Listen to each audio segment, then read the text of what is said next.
مولانا محمد وآله وأصحابه أجمعين، أما بعد. فأعوذ بالله من الشيطان الرجيم. بسم الله الرحمن الرحيم. وإذا ما غضبوا هم يغفرون. وقال تعالى: والكاظمين الغيظ والعافين عن الناس والله يحب المحسنين. وقال النبي صلى الله عليه وسلم: من خزن لسانه ستر الله عورته ومن كف غضبه كف الله عنه عذابه يوم القيامة ومن اعتذر إلى الله قبل الله عذره يوم القيامة. وقال عليه الصلاة والسلام: من يزمن لي ما بين لحييه وما بين رجليه أزمن لي له الجنة. صدق الله العظيم وصدق رسوله النبي الكريم.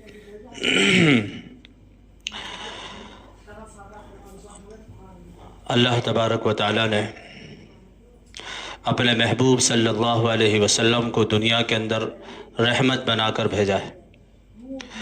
آپ صلی اللہ علیہ وسلم امت پر نہایت شفیق اور مہربان ہیں. اللہ نے فرمایا: حریص علیکم بالمؤمنین رؤوف الرحیم. آپ تو ایمان والوں پر حریص ہیں. حریص یعنی انتہائی فکر مند ایمان والوں کے لیے، اس کو حریص کا اللہ نے. ایمان والوں پر آپ حریص ہیں. علیکم بالمؤمنین رؤوف الرحیم. اور آپ رؤوف بھی ہیں اور رحیم بھی ہیں. ایمان والوں پر مہربان بھی ہیں، رحم کرنے والے بھی ہیں. آپ صلی اللہ علیہ وسلم اپنی امت سے باپ کی طرح محبت کرتے ہیں. اس لیے فرمایا: انا لکم مثل الوالد. میں تمہارے لیے والد کے درجے میں ہوں. فرق کیا ہے؟ کوئی روحانی باپ ہوتا ہے، کوئی جسمانی باپ ہوتا ہے. نبی علیہ السلام اس امت کے ایک ایک فرد کے روحانی باپ ہیں. تو آپ باپ کے مثل ہیں پوری امت کے لیے. اور ہر باپ جانتا ہے کہ وہ اپنی اولاد کے بارے میں کتنا فکر مند ہوتا ہے، بچپن سے لے کے جوانی تک. اور اپنے جیتے جی اولاد کے لیے فکر کرتا ہے. اولاد کی تکلیف کو پسند نہیں کرتا، برداشت نہیں کرتا. اولاد کے لیے جیتا ہے، اولاد کے لیے مرتا ہے. اولاد کے لیے. اور پھر جیسی جیسی اس کی عمر بڑھتی ہے، اولاد کی فکریں بڑھتی چلی جاتی ہیں. اللہ کے نبی صلی اللہ علیہ وسلم امت کے بارے میں نہایت فکر مند ہیں. اسی طرح جس طرح ایک باپ اپنی اولاد کے لیے فکر مند ہوتا ہے، اور جس طرح ایک باپ اپنی اولاد کو قیمتی باتیں بتاتا ہے، قیمتی نصیحتیں کرتا ہے، نبی علیہ السلام کی نصیحتیں جسمانی باپ سے زیادہ اہمیت کی حامل ہے. اس لیے کہ وہ اللہ کے نبی صلی اللہ علیہ وسلم کی نصیحتیں ہیں، کوئی معمولی نہیں ہے. اور اپنی امت کو آپ علیہ السلام نے بہت جامع نصیحتیں، بہت اہم نصیحتیں ارشاد فرمائی ہیں موقع موقع سے. ابھی میں نے ایک حدیث پڑھی ہے، مشکوٰۃ شریف کی حدیث ہے. اللہ کے نبی صلی اللہ علیہ وسلم نے فرمایا: من خزن لسانہ ستر اللہ عورتہ ومن کف غضبہ کف اللہ عنہ عذابہ یوم القیامہ ومن اعتذر الی اللہ قبل اللہ عذرہ. نبی علیہ السلام نے فرمایا: جو شخص اپنی زبان پر کنٹرول کرے، من خزن لسانہ، جو اپنی زبان کی حفاظت کرے اور زبان پر قابو رکھے. سب معنی آتے ہیں، اصل ہے زبان پر کنٹرول. من خزن لسانہ، جو شخص اپنی زبان پر کنٹرول کرے تو اللہ تعالیٰ اس کو کیا انعام دیں گے؟ ستر اللہ عنہ عذابہ یوم القیامہ. اللہ تبارک و تعالیٰ کل قیامت کے دن اس کی پردہ پوشی فرمائیں گے. اور وہ ہے اصل ضرورت کا دن. وہ دن ہے جس دن بڑی رسوائی ہوگی بندوں کو. اگر جس طرح اللہ تعالیٰ نے دنیا کے اندر بندوں کی پردہ پوشی فرمائی ہے، اسی طرح اگر آخرت میں بھی پردہ پوشی فرما لیں تو بہت اچھی بات ہے. اور اگر پردہ پوشی نہ فرمائیں اس طرح جس طرح دنیا کے اندر فرمائی ہے تو بہت رسوائی ہے. دنیا کے اندر اللہ تبارک و تعالیٰ نے اپنے بندوں کی پردہ پوشی یعنی عیبوں کو چھپانا. دنیا کے اندر اللہ تعالیٰ نے بندوں کو عیبوں کو اتنا چھپایا ہے کہ اگر وہی عیب جو اللہ تعالیٰ نے بندے کے چھپا کر رکھے ہیں وہ لوگوں کے سامنے ظاہر کر دیں ان کے گناہوں سے، ہمارے گناہوں سے لوگوں کو مطلع کر دیں، ہمارے عیبوں سے، ہماری برائیوں سے لوگوں کو مطلع کر دیں، باخبر کر دیں، تو کوئی ہمیں اپنے پاس بٹھانا پسند نہیں کرے گا، کوئی ہمیں منہ لگانا پسند نہیں کرے گا۔ جتنی عزتوں کے اندر ہم جی رہے ہیں ساری عزتیں خاک میں مل جائیں گی اگر اللہ تبارک و تعالیٰ ستار العیوب نہ ہوتے۔ اللہ ستار العیوب ہے، عیبوں کو چھپانے والے ہیں، غفار الذنوب ہیں، گناہوں کو معاف کرنے والے ہیں۔ کتنے گناہ، کتنی برائیاں ہم کرتے ہیں، اللہ تعالیٰ وقتاً فوقتاً معاف کرتے رہتے ہیں، ہمیں پتہ بھی نہیں رہتا۔ ان الحسنات یذہبن السیئات، نیکیاں برائیوں کو مٹا دیتی ہیں، اللہ تعالیٰ کب گناہوں کو مٹا بھی دیتے ہیں۔ تو اصل ضرورت کا وقت کل قیامت کا دن ہے، حشر کا میدان، اللہ کے سامنے پیشی کا دن ہے۔ اس وقت اگر کسی استاد کے سامنے شاگرد کی رسوائی ہو تو کتنا برا ہوگا، اور کسی شاگرد کی استاد کے سامنے ہو، اولاد کی باپ کے سامنے ہو جائے، اور باپ کے عیبوں کو اولاد کے سامنے کھول دیا جائے، پیر کے عیبوں کو مرید کے سامنے اور مرید کے عیبوں کو پیر کے سامنے کھول دیا جائے تو کس قدر رسوائی ہوگی۔ اللہ تبارک و تعالیٰ فرما رہے ہیں، اللہ کے نبی علیہ الصلوۃ والسلام فرما رہے ہیں کہ اللہ تعالیٰ کل قیامت کے دن تمہارے عیبوں کو چھپا کر رکھے۔ اگر تم چاہتے ہو تو اس کے لیے تمہیں دنیا کے اندر اپنی زبان کو روکے رکھنا ہوگا، اپنی زبان پر کنٹرول کرنا ہوگا، زبان کو جو ہر وقت چلتی رہتی ہے۔ فرمایا نبی علیہ الصلوۃ والسلام نے حدیث کے اندر، اے معاذ تمہیں معلوم ہے سب سے زیادہ جہنم میں لے جانے والی چیز کیا ہے؟ سب سے زیادہ جہنم میں لے جانے والی چیز کیا ہے؟ فرمایا نبی علیہ الصلوۃ والسلام نے خود ہی کہ وہ تمہاری زبان کی باتیں ہیں، تمہاری زبان کی کھیتی ہے جو تمہیں سب سے زیادہ جہنم میں لے جائے گی۔ بندوں کو سب سے زیادہ جہنم میں لے جانے والی چیز اس کی زبان کی باتیں ہیں۔ سب سے زیادہ جہنم میں آدمی جائے گا اپنی زبان کی باتوں سے۔ اس لیے زبان پر کنٹرول رکھنے کا بہت حکم ہے۔ املک علیک لسانک، فرمایا نبی علیہ الصلوۃ والسلام نے ایک صحابی حضرت معاذ رضی اللہ عنہ سے کہ املک علیک لسانک، اپنی زبان پر کنٹرول رکھو، زبان پر کنٹرول رکھو۔ جب بھی بولو سوچ کر بولو، جب بھی بولو سوچ کر بولو۔ یہ عقل مند آدمی کی نشانی ہے، وہ بولتا ہے اور بولنے سے پہلے وہ سوچتا ہے، اور وہ یہ سوچتا ہے کہ اگر یہ جو میں بولنے جا رہا ہوں یہ امانت ہے، جس طرح کمان سے نکلے ہوئے تیر واپس نہیں آتا، زبان سے نکلے ہوئے الفاظ واپس نہیں آتے، اس لیے مجھے چاہیے کہ اگر میں بولوں تو صحیح بولوں۔ بولنے سے پہلے آدمی سوچے کہ میں یہ بول رہا ہوں اس کا کوئی فائدہ بھی ہے یا نہیں، اگر فائدہ ہے تو بولے ورنہ خاموش رہے۔ عقل مند آدمی بولنے سے پہلے سوچتا ہے، اور بیوقوف آدمی بولنے کے بعد سوچتا ہے، بولنے کے بعد سوچتا ہے۔ جب بھی بولنا وقت پر بولنا، مدتوں سوچنا، مختصر بولنا۔ اس لیے آدمی کو چاہیے کہ اپنی زبان کی حفاظت کرے۔ قرآن کریم کے اندر بھی نبی اللہ تبارک و تعالیٰ نے بڑی تاکیدیں فرمائی ہیں، وَإِنَّ عَلَيْكُمْ لَحَافِظِينَ كِرَامًا كَاتِبِينَ يَعْلَمُونَ مَا تَفْعَلُونَ۔ فرشتے دلوں کی بات کو نہیں لکھ سکتے، وہ کیا لکھیں گے؟ وہ لکھیں گے جو آدمی زبان سے بول رہا ہے، جو آدمی زبان سے کہہ رہا ہے، وہ لکھیں گے فرشتے۔ وہ دلوں کی بات کو کیا جانے؟ وہ کوئی عالم الغیب تھوڑی ہے، وہ انہو علیم بذات الصدور، دلوں کے بھیدوں کو جاننے والے تھوڑی ہیں۔ وہ لکھتے ہیں جو آدمی زبان سے بولتا ہے، اپنے اعضاء و جوارح سے جو کام کر رہا ہے وہ لکھ رہے ہیں۔ فرمایا وَإِنَّ عَلَيْكُمْ لَحَافِظِينَ، تم یہ مت سمجھنا کہ تمہارے بول لکھے نہیں جا رہے، 2 نگراں ہم نے بٹھا کے رکھے ہیں۔ مَا يَلْفِظُ مِنْ قَوْلٍ إِلَّا لَدَيْهِ رَقِيبٌ عَتِيدٌ، جو لفظ تم زبان سے نکال رہے ہو بڑی امانت کے حامل ہیں، امانت ہے یہ، ویسے ہی نہیں ہے، اللہ کی امانت ہے ہر لفظ جو ہم زبان سے نکال رہے ہیں۔ زبان اللہ کی امانت ہے، اپنی مرضی سے چلانا جائز نہیں ہے ہمارے لیے، اپنی مرضی سے جو چاہے بولے یہ جائز نہیں ہے۔ ما يلفظ من قول الا لديه رقیب عتید، جو لفظ تم زبان سے نکالتے ہو، رقیب ایک نگراں اور ایک نگہبان نگراں تمہارے اوپر بیٹھا ہوا ہے کاندھوں پر، جو ٹوہ میں ہے کہ کبھی یہ بولے میں لکھوں، کبھی یہ بولے میں لکھوں۔ تو فرمایا وَإِنَّ عَلَيْكُمْ لَحَافِظِينَ، جانتے ہو ان کا کیا نام ہے؟ کرامن کاتبین یعلمون ما تفعلون، جو کچھ تم کر رہے ہو لکھ رہے ہیں، ہر چیز لکھی جا رہی ہے۔ نبی علیہ الصلوۃ والسلام فرمایا اگر بندہ دو باتوں کی مجھے ضمانت دے دے، من یضمن لی بین لحییہ وبین رجلیہ اضمن لہ الجنہ. اگر بندہ مومن مجھے دو باتوں کی ضمانت دے دے، بس ضمانت، گارنٹی، دو باتوں کی مجھے ضمانت دے دے. ایک وہ جو اس کے دو جبڑوں کے درمیان ہے، ما بین لحییہ اور وما بین رجلیہ. دوسری وہ جو دو اس کے ٹانگوں کے درمیان ہیں، زبان و شرمگاہ. ان دو چیزوں کی مجھے ضمانت دے دے، یعنی مجھ سے وعدہ کر لے کہ میں زبان سے جو بھی بولوں گا سچ بولوں گا اور صحیح بولوں گا، کوئی لفاظی نہیں کروں گا، غلط بات نہیں بولوں گا، خیر کی بات کروں گا، شر کی بات نہیں بولوں گا، نیکی کی بات بولوں گا.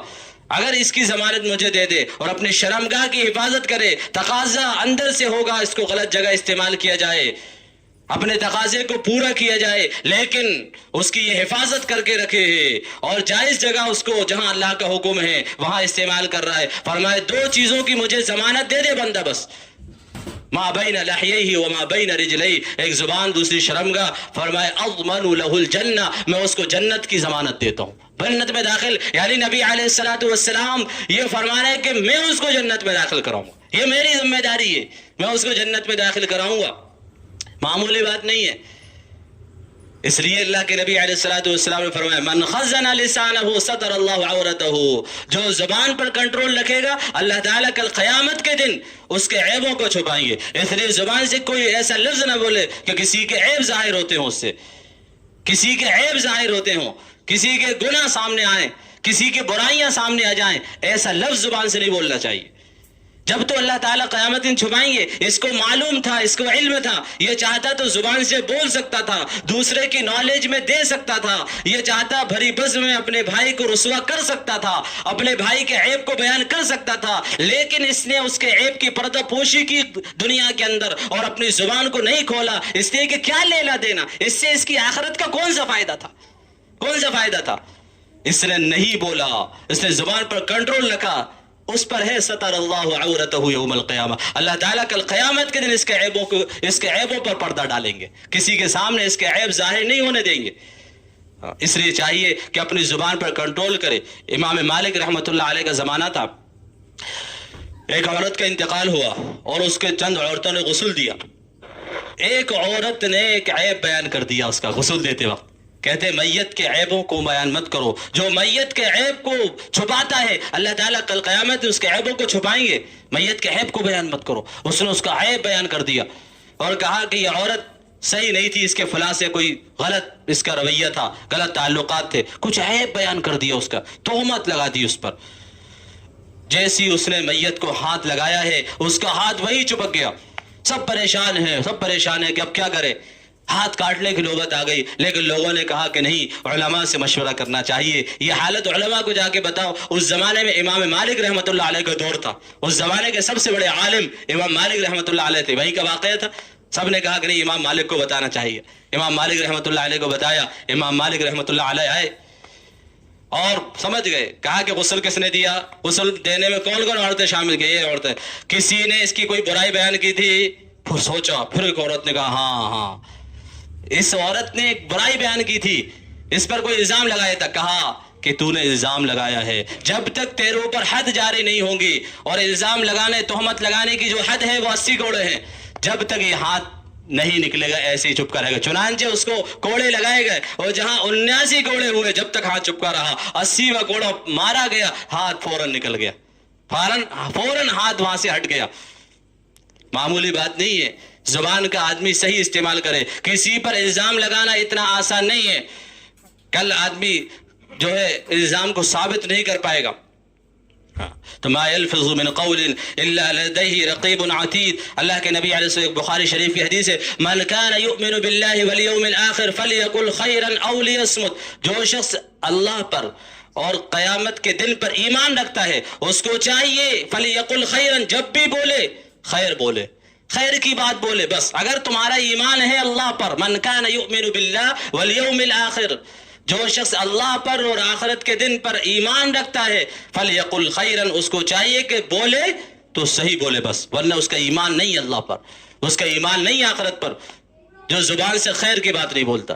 فرمائے او لیصمت، یا وہ خاموش رہے، خاموش رہے. خاموش رہنا بھی عبادت ہے. خاموش رہنا بھی عبادت ہے. اب جب آدمی زبان کے کتنے گناہ آدمی زبان سے کسی پر تہمت لگانا, کسی پہ الزام لگانا, کسی کی غیبت کرنا, یہ سب زبان کے گناہ ہیں, معمولی چیز نہیں ہے. اور آدمی کو احساس بھی نہیں ہوتا کتنی غیبت کر جاتا ہے, وہ کس کی غیبت کر جاتا ہے, کتنی مرتبہ اس سے غیبتیں ہوتی ہیں, احساس بھی نہیں ہوتا. اس لیے جو غیبت پہ بیان اکثر ہوتا رہتا ہے. میں آگے چلتا ہوں کہ بس اصل نبی علیہ الصلوۃ والسلام کا یہ فرمان, یہ نصیحت مجھے آپ کو بتانا تھی. من خزل لسانہ ستر اللہ عورتہ, جو شخص اپنی زبان پر کنٹرول رکھتا ہے, اپنی زبان کو قابو میں رکھتا ہے, اللہ تبارک و تعالی کل قیامت کے دن اس کی پردہ پوشی فرمائیں گے, اس کے عیبوں کو چھپائیں گے. اگر ہمیں چاہتے ہیں کہ قیامت دن میرے عیب کسی بھائی کے سامنے, بہن کے سامنے, ماں باپ کے سامنے, رشتہ داروں کے سامنے, اپنے معتقدین کے سامنے, ہم سے محبت کرنے والوں کے سامنے میرے عیب ظاہر نہ ہو, میرے گناہوں کو نہ بتایا جائے, اللہ چھپا لے, تو ہمیں چاہیے کہ زبان پر کنٹرول رکھے, زبان کی حفاظت کرے. احفظ لسانک, اپنی زبان کی حفاظت کرو فرمایا. اور دوسری نصیحت نبی علیہ الصلوۃ والسلام نے فرمائی, من کف غضبہ کف اللہ عنہ عذابہ یوم القیامہ, جو شخص اپنے غصے کو پی جاتا ہے, کل قیامت کے دن اللہ تبارک و تعالی اس سے اپنے عذاب کو ہٹا لیں گے, عذاب کو ہٹا لیں گے. معمولی بات نہیں ہے. من کظم غیظا, ایک روایت کے اندر ہے, بخاری شریف کی روایت ہے, من کظم غیظا وهو قادر علی ان ينفذه, کہ جو شخص غصے کو پی جائے درا حالے کہ اس کو غصے کو پورا کرنے کی اس کے اندر طاقت بھی تھی, وَهُوَ قَادِرٌ عَلَىٰ أَن يُنَفِّذَهُ, اس کے بعد بھی پی گیا, دعاہ اللہ عز وجل یوم القیامہ علی رؤوس الخلائق, اللہ تبارک و تعالی اس کو کل قیامت کے دن تمام مخلوق کے سامنے بلائیں گے. کیا اعزاز, اس کو ایوارڈ دیا جائے گا, انعام ملے گا اسے. کس کو؟ من کظم غیظا وهو قادر علی ان ينفذه, وہ اس آدمی کو جو آدمی غصے کو پی گیا, اس حالت میں پیا جبکہ غصے کے تقاضے کو پورا کرنے کی طاقت بھی تھی اس کے اندر, اس کے لیے ہے یہ. ایک آدمی تھا تو بالکل سوکھا ساکھا, کسی بڑے نے مار دیا, کچھ کر نہیں سکے, گھر آ کے کہہ رہا ہے کہ وہ تو میں نے اللہ کے لیے معاف کر دیا, ورنہ میں بھی جو ہے کم نہیں ہوں اس سے. میں بتاتا اس کو, ارے تو کیا کرتے ہی کیا اس کا, یہ اللہ کے لیے نہیں پیا. ہاں اگر اس کی لڑائی جو ہے کسی اس سے چھوٹے سے ہوتی, پھر دیکھتے وہ سب سے پہلے بدلہ لے گھر آ کے کہتا کہ دیکھو مجھ سے لڑے گا, اچھا سبق سکھایا میں نے. تو اس کے لیے ہے جو جس کے اندر غصے کے تقاضے کو پورا کرنے کی طاقت ہے اس کے اندر, وہ بدلہ لے سکتا ہے, لیکن اللہ کے لیے معاف کیے. من کظم غیظا وهو قادر على ان ينفذه دعاه الله عز وجل على رؤوس الخلائق حتى يخيره الله من الحور العين من شاء. اللہ فرمائیں گے کیا تجھے ایوارڈ دیتا ہوں. ایوارڈ کیا ہوگا, انعام کیا ہوگا اللہ کی طرف سے, اعزاز میں کیا ملے گا؟ فرمایا یہ حور عین میں سے جس کو چاہے اپنے لیے منتخب کر لے, یہ تجھے انعام میں حور دی جا رہی. حور عین اس کو انعام میں دی جائے گی, جنت کی ایک خاص حور اس کو انعام میں دی جائے گی, جو شخص اپنے غصے پر کنٹرول کرتا ہے. غصے پر کنٹرول کرنا اللہ کو بہت محبوب ہے. اللہ تبارک و تعالی نے اسی طرح فرمایا, اللہ کے نبی علیہ الصلوۃ والسلام کے پاس جب ایک صحابی آئے اور کہا یا رسول اللہ اوصن یا رسول اللہ, مجھے ایک نصیحت فرما دیجئے. اللہ کے نبی علیہ الصلوۃ والسلام فرمایا لا تغضب, غصہ مت کرو. پھر کہا کہ اے اللہ کے رسول کچھ نصیحت فرما دیجئے. کہا کہ لا تغضب, 3 مرتبہ اس نے کہا مجھے نصیحت کر دیجئے, اور 3 مرتبہ اللہ کے نبی علیہ الصلوۃ والسلام فرمایا کہ غصہ مت کرو. نہایت جامع نصیحت ہے, لیکن اللہ کے نبی علیہ الصلوۃ والسلام نے اس کو بہت ہی اہم نسخہ دے دیا. جو شخص غصہ پر کنٹرول کرتا ہے وہ آدمی معاشرے کے اندر محبوب بن کے رہتا ہے, وہ گھر کا محبوب ہوتا ہے, اس کی لڑائیاں کم ہوتی ہیں, اس کے جھگڑے نہیں ہوتے. جو اللہ کے لیے معاف کر دیتا ہے, وَإِذَا مَا غَضِبُوا هُمْ يَغْفِرُونَ, اللہ فرماتے ہیں ایمان والوں کی صفت یہ ہے کہ جب ان کو غصہ آتا ہے تو وہ درگزر کرتے ہیں, وہ معاف کرتے ہیں, درگزر کرتے ہیں. وَالْكَاظِمِينَ الْغَيْظَ وَالْعَافِينَ عَنِ النَّاسِ, اللہ تعالیٰ نے ایمان والوں کی صفات بیان کرتے ہوئے فرمایا کہ ایمان والے وہ ہیں جو غصے کو پی جانے والے ہوتے ہیں. وَالْعَافِينَ عَنِ النَّاسِ, اور لوگوں سے درگزر کرتے ہیں. وَاللَّهُ يُحِبُّ الْمُحْسِنِينَ, اللہ تبارک و تعالیٰ نیکوکاروں کو ایسا جو ہے پسند کرتے ہیں. اللہ نیکوکاروں سے, نیکی کے کام کرنے والوں سے محبت فرماتے. تو آدمی کو چاہیے کہ وہ غصے پر کنٹرول کرے. امیر معاویہ رضی اللہ تعالیٰ عنہ کا زمانہ ہے, 2 شخصوں کی لڑائی ہو گئی, ایک نے ایک کے دانت توڑ دیا. اب جو ہے وہ جس کا دانت توڑا وہ کہہ رہا ہے میں تو دیت لوں گا, یعنی بدلہ لوں گا, میں بھی اس کا ایک دانت توڑوں گا, اس لیے کہ قصاص جائز ہے. قصاص جائز ہے، میں دانت توڑوں، اس کو سمجھایا جا رہا ہے تیرا تو دانت ٹوٹ ہی گیا، اب اس کو کیوں توڑ رہا ہو، معاف کر دو اللہ کے لیے. کہا کہ نہیں میں تو دیت لوں گا چاہے کچھ بھی ہو جائے. بس ہے، مان نہیں رہا وہ. اب جو ہے وہ اس کے بدلہ لینے کے لیے وہ چلا. راستے میں حضرت ابو درداء رضی اللہ عنہ ملے. کہا کہاں جا رہے ہو؟ تو بتایا گیا کہ یہ شخص کہہ رہا ہے کہ میں اس کے دانت توڑوں گا، میں تو دیت لوں گا، جائز ہے شریعت کے اندر، میں تو توڑوں گا اسے، میں نہیں مانوں گا، جائز ہے. حضرت ابو درداء نے کہا ٹھیک ہے تمہارا رائٹ ہے، تمہارا حق ہے، تم توڑ سکتے ہو، جائز ہے تمہارے لیے، لیکن ایک حدیث سنتے جاؤ. کہا کہ سناؤ. کہا کہ اللہ کے نبی علیہ الصلوۃ والسلام فرمایا جو شخص دنیا کے اندر کسی کو معاف کرے گا، کسی کی غلطی کو معاف کرے گا، اللہ تبارک و تعالیٰ کل قیامت کے دن اس کو معاف فرمائیں گے. کہا انت سمعتہ رسول اللہ صلی اللہ علیہ وسلم، کیا تم نے رسول اللہ صلی اللہ علیہ وسلم سے سنا ہے؟ کہا کہ ہاں میں نے سنا ہے اور میرے کانوں نے سنا ہے. اسی طرح فرمایا نبی علیہ الصلوۃ والسلام نے. کہا کہ اچھا میں نے اللہ کے لیے معاف کیا. یہ تھا ان کے اندر. جب ان کے سامنے قرآن کی آیت پڑھی جاتی تھی، اللہ کا حکم بیان کیا جاتا تھا تو اپنے سر کو جھکا دیتے تھے، اللہ کے سامنے جو ہے سر کو جھکا دیتے تھے، مانتے تھے اللہ کی، فوراً مانتے تھے. آج ہم لوگ 2 گھنٹے حدیثیں سن لیں، 4 گھنٹے بیان سن لیں، ٹس سے مس نہیں ہوتے. وہاں تو ایک آیت ایک بات سنی ہے، مجال ہے کہ اب اس کے خلاف ہو جائے، مجال ہے کہ اس کے خلاف ہو جائے. ایسا ایمان تھا صحابہ کا. ایسے ہی ان کو اللہ تعالیٰ نے رضی اللہ عنہ کا پروانہ نہیں دیا، انہوں نے اللہ کی مان کے دکھائی، اللہ نے ان کی مان کے دکھائی. رضی اللہ عنہم ورضوا عنہ، خدا ان سے راضی، وہ راضی خدا سے. ادھر قدر دانی، ادھر اللہ اللہ، اللہ ویسی راضی نہیں ہوئے ان سے، انہوں نے اللہ کی صحیح معنوں میں مان کے دکھائی. اب یہ حضرت علی ابن حسین رضی اللہ تعالیٰ عنہ کا واقعہ. حضرت علی ابن حسین جن کو حضرت زین العابدین رحمۃ اللہ علیہ بھی کہتے ہیں، حضرت حسین رضی اللہ تعالیٰ عنہ کے بیٹے کا نام بھی علی تھا، ان کے ابا کا نام بھی علی تھا. اس طرح ہوتا تھا پہلے، اب تو عیب سمجھتے ہیں لوگ. تو حضرت حسین رضی اللہ تعالیٰ عنہ کے بیٹے حضرت علی جن کو حضرت زین العابدین کہا جاتا ہے، اسی کے نام سے مشہور ہوئے وہ. تو ان کو ان کی باندھی وضو کرا رہی، وضو کراتے ہوئے پانی اوپر سے گر گیا، ان کے کپڑے بھیگ گئے. اب تیز نگاہوں سے باندھی کو دیکھا، باندھی نے سمجھ لیا اب میری خیریت نہیں ہے، میری خیریت نہیں ہے. پانی حضرت کے اوپر گر گیا اور حضرت غصے میں آ گئے. اس نے فوراً پڑھا والکاظمین الغیظ، غصے کو پی جانے والے. کس نے پڑھا؟ باندھی نے پڑھا، غصے کو پی جانے والے. اس کو معلوم ہے کہ یہ سچے مرد مومن ہیں. ان کے سامنے جب قرآن آ جاتا ہے، قرآن کی آیات آ جاتی ہیں، اللہ کا حکم، نبی کا طریقہ، نبی کی سنت جب ان کے سامنے آتی ہے تو پھر ان کا غصہ اس پر قربان ہو جاتا ہے، ان کے جذبات اس پر قربان ہو جاتے ہیں، ان کے ارادے اللہ کے حکم پر قربان ہیں، سو جانے قربان ہے اللہ کے حکم اور نبی کی ایک سنت پر.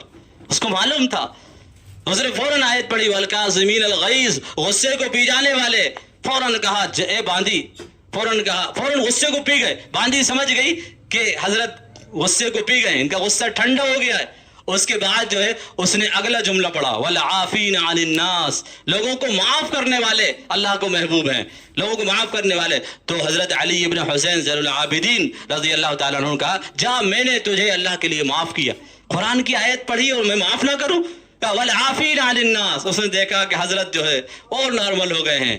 ہاں قرآن پڑھا جا رہا ہے، ان کے دل پسیجتے تھے. وَإِذَا تُلِيَتْ عَلَيْهِمْ آيَاتُ زَادَتْهُمْ ایمانا. جب جب ان کے سامنے قرآن پڑھا جا رہا ہے، قرآن پڑھا جاتا تھا تو ان کے ایمان میں اضافہ ہوتا تھا. قرآن کہہ رہا ہے تو ان کے ایمان میں اضافہ ہوتا تھا. اس نے تیسرا جملہ پڑھا وَاللَّهُ يُحِبُّ الْمُحْسِنِينَ، اللہ تعالیٰ نیکوکاروں کو پسند فرماتے ہیں جو نیکی کا کام کرتے ہیں. کہا کہ جا میں نے تجھے اللہ کے لیے آزاد کیا، آزاد کر دیا اسے. تو یہ تھا جب قرآن ان کے سامنے پڑھا جاتا تھا پھر غصہ آ جائے، ایسا نہیں ہو سکتا. اسی علماء نے لکھا ہے کہ جب آدمی کو غصہ آئے، جیسا کہ نبی علیہ الصلوۃ والسلام کی حدیث ہے، جب آدمی غصہ آئے تو غصہ شیطان کے اثر سے ہوتا ہے. اس کو چاہیے کہ پانی پی لے یا وضو کر لے، اس سے غصہ رفع ہو جائے گا، یعنی ختم ہو جائے گا اس کا غصہ. یہ پانی سے اس کا علاج کرے. غصہ شیطان کے اثر سے ہوتا ہے. اور فرمایا ایک علاج یہ بتایا اور ایک یہ بھی علاج بتایا کہ آدمی اگر کھڑا ہے تو بیٹھ جائے، اگر بیٹھنے سے غصہ جاتا رہے تو ٹھیک ہے ورنہ لیٹ جائے. یہ ہے ظاہری علاج. اور باطنی علاج یہ بتایا کہ جب آدمی کو غصہ آئے اور غصے کو تقاضے کو پورا کرنے کا اندر سے ایک جذبہ پیدا ہو کہ میں اس کو تقاضے کو پورا کروں گا، میں تو بدلہ لوں گا، میں تو سبق سکھاؤں گا. جب جب غصہ آئے اس وقت اللہ کے عذاب کو سوچے, اللہ کے غصے کو سوچے. آج ایک غلطی اس نے کی, مجھے کتنا غصہ آیا, میں صبح سے شام تک اپنے رب کی کتنی نافرمانی کرتا ہوں, کتنے غصے والے کام کرتا ہوں جس سے رب کو غصہ آئے. اگر اللہ نے مجھے معاف نہیں کیا تو پھر میرا ٹھکانہ کیا ہوگا, میں کہاں جاؤں گا, مجھے کون بچائے گا؟ اگر میں اللہ کے لیے غصے کو پی گیا تو کل قیامت کے دن اللہ تعالیٰ اپنے غصے کو پی جائیں گے.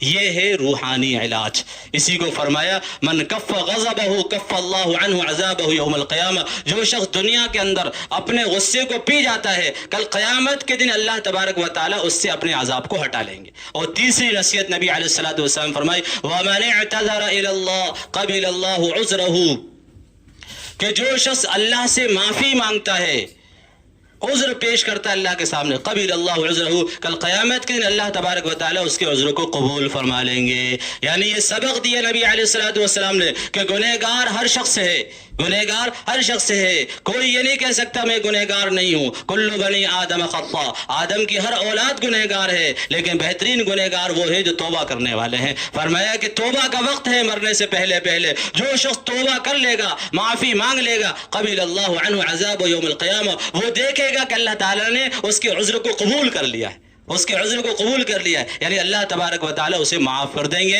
تو مرنے سے پہلے آدمی کو اپنے گناہوں سے پاک صاف ہو کر جانا ہے. اس لیے فرمایا وسارعوا الی مغفرۃ من ربکم, کہ نیکی کرنے میں اور مغفرت چاہنے میں, معافی مانگنے میں, خیر کے کام کرنے میں جلدی کرو, جلدی کرو. پل کی خبر نہیں, پل کی خبر نہیں, کل کی خبر نہیں, پل کی خبر نہیں. اس جمعے کو مسجد میں ہوں, اگلے جمعے کو قبر میں ہوں, پتہ نہیں. ایسے رمضان کا انتظار کر رہا ہوں, رمضان کا چاند قبر میں ہو, پتہ نہیں, کسی کو نہیں پتا. فرمایا جو کرنا ہے کر لو, جو کرنا ہے آج ہی کر لو, خیر کے کام آج ہی کر لو, کل کو مت ڈالو. وسارعوا الی مغفرۃ من ربکم, دوڑو, جلدی کرو اپنے رب کی مغفرت کی طرف. وجنت عرضها السماوات والارض, اور ایسی جنت کی طرف دوڑو, ایسی جنت کی طرف جانے میں جلدی کرو, یعنی اس ویسے اعمال کرنے میں جلدی کرو جس کی چوڑائی آسمان و زمین سے زیادہ ہے. اس جنت کی تیاری کرو اور آج ہی کرو.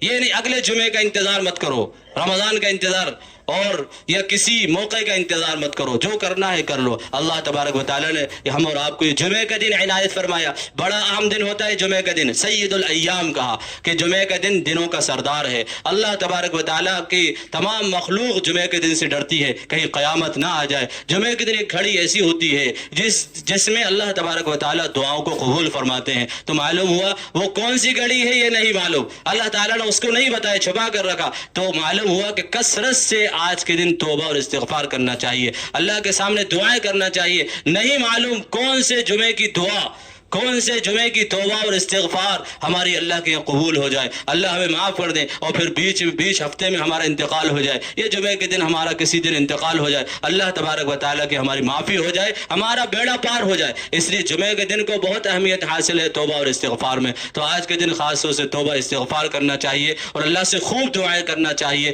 نہیں معلوم کہ جو ہے دنیا سے کب جانا پڑ جائے, جانے سے پہلے پہلے توبہ استغفار کرنا ہے. اللہ عمل کی توفیق نصیب فرمائے. وآخر دعوانا الحمد للہ رب العالمین.